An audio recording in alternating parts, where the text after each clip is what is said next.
Putting together a gaming PC around the Intel Arc B580 in 2026 sounds exciting, but there's one big question. Does this parts list actually make sense as a full build? Stay with me until the end because this configuration has some really smart budget picks, one clear weak spot, and one major compatibility problem you absolutely need to know about. Let's start with the star of this build, because this graphics card is clearly the main reason to put this system together.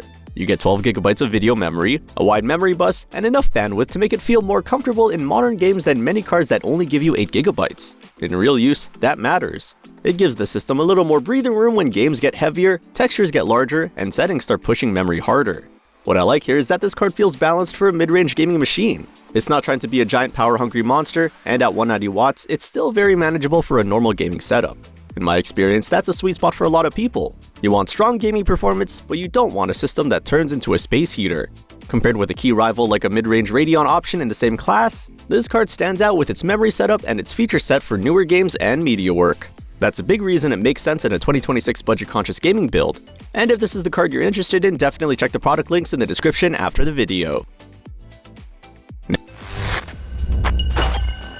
Now for the processor, and honestly this is still a very solid gaming choice. It gives you a nice mix of speed and multitasking power, so the system can handle games, background apps, recording, and everyday use without feeling slow or outdated.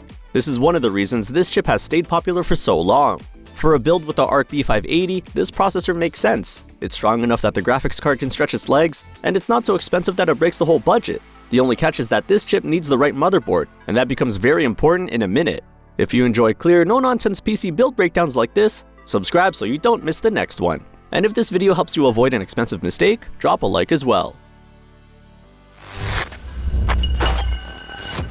Here is where the build runs into trouble. On its own, this motherboard is a simple, budget-friendly option for older Intel processors. It's compact, easy to work with, and fine for basic systems built around the right platform. For a low-cost office or entry-level home PC, it can absolutely do the job. But for this specific gaming build, there's a serious problem. This board uses the older LGA 1200 socket, while the processor in this list uses LGA 1700. That means they don't fit together, and this PC cannot be built exactly as listed. So while the board itself is not a bad product for the right CPU, it's the weakest part of this configuration because it breaks compatibility with the processor. RAM is the short-term working memory of your PC. It's the space your system uses to keep games, apps, and background tasks ready to move quickly. In this build, we're using 16GB in a 2-stick setup, which is still enough for a lot of games and everyday use. That said, for a 2026 gaming PC, this feels more like the minimum comfortable amount rather than the truly optimal target.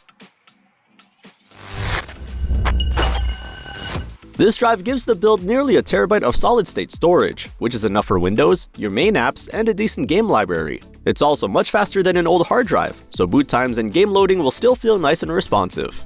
The downside is simple. This is a SATA drive, not a faster NVMe drive. So for a build called Optimal in 2026, this is more of a budget pick than a best value performance pick. This cooler has a lot going for it if you want something compact and easy to fit into most cases. It's quiet, tidy, and it supports the processor socket we need, which is great news for installation. The concern is cooling headroom. For lighter use it should be fine, but with this processor boosting under heavier workloads, it's not the strongest pairing in the world. It works, but it's a modest cooler for a chip that can get pretty lively.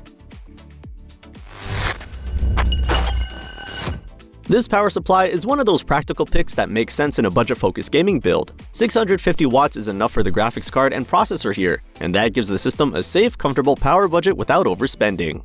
It's not a fancy unit, and the cables are not modular, so cable management will not be as clean as with more expensive options. But in terms of doing the job reliably for this class of build, it's a sensible match. I actually like this case a lot for a budget gaming setup because it gives you the kind of features people usually want right away. You get a roomy layout, lots of airflow, and 6 included fans, which helps the whole system feel more complete from day one. It also has enough room for the listed graphics card, cooler, and power supply, so from a physical fit standpoint, it works well. In other words, the case is not the problem here at all. It's one of the better value parts in the whole list.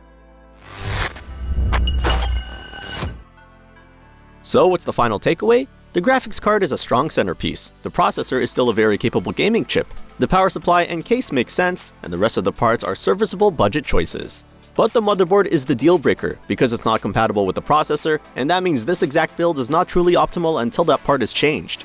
Be sure to check the product links in the description, especially if you're comparing parts for your own build. And if you found this breakdown useful, like the video, leave a comment with the build you want me to review next, and subscribe for more PC assembly content.